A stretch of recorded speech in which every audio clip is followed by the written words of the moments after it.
I den første opgave skulle man konstruere en sætning med 6 ordklasser. Min sætning er: Han elsker sin sorte kat, men han vil gerne have en hund. Han og sin, det er stedord på mere, og det står i stedet for noget, f.eks. et navn. Så i starten, hvor der står han, kunne jeg f.eks. sætte et navn ind og sige: Peter elsker sin sorte kat, men han vil gerne have en hund. Det næste, det er elsker, vil og have, som er verber, er udsagnsord. Og det der med udsagnsord, der kan man sætte at eller jeg foran. At foran navneform, og jeg foran nutid og datid. Handling, noget der sker, noget man gør. Næste er kat og hund, som er substantiver, altså navneord. Og man kan sætte en eller et foran navneord, og det kan udtrykkes i ental og flertal. Navneord sætter navn på ting eller begreber. Næste er sorte og en, som er adjektiver, altså tillægsord. Det er noget, man er og beskriver en egenskab ved noget. Altså, det beskriver, at katten er sort.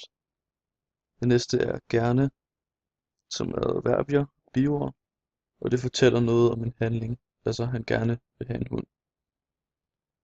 Så er der men, som er en konjunktion, altså bindeord, og det binder ligesom sætninger sammen, så den giver mening. Så altså, hvis der ikke stod men i den her sætning, så ville der bare stå, han elsker sin sorte kat, han vil gerne have en hund, og det giver ikke rigtig mening, men men gør ligesom, at den bliver bundet sammen og giver mening. I den næste opgave, der skulle vi lave sætninger i forskellige tider. Der skulle så også lave en sætning på et fremmedsprog, men det kan man ikke gøre i spansk, så jeg har lavet en på dansk og på engelsk. Den første er på dansk, og den hedder: Jeg vil løbe en maraton, inden jeg fylder 30, og det er så fremtid. Verbets funktion beskriver, hvad jeg vil gøre, inden jeg fylder 30, altså vil løbe en maraton. Og form vil løbe fortæller, at det er noget, jeg vil gøre i fremtiden. Og det er det der e bag på løb, som gør det. For hvis der stod bare løb, så er det noget, jeg gjorde datid. Og hvis der stod løber, så er det noget, jeg gør nu. Kendetegn, man sætter at eller jeg foran verber. Så den på engelsk, som er yesterday I ran er marathon, som er datid. Og verbets funktion beskriver, hvad jeg gjorde tidligere. Formen, den er både fra run til ran, og det gør så, at det bliver datid.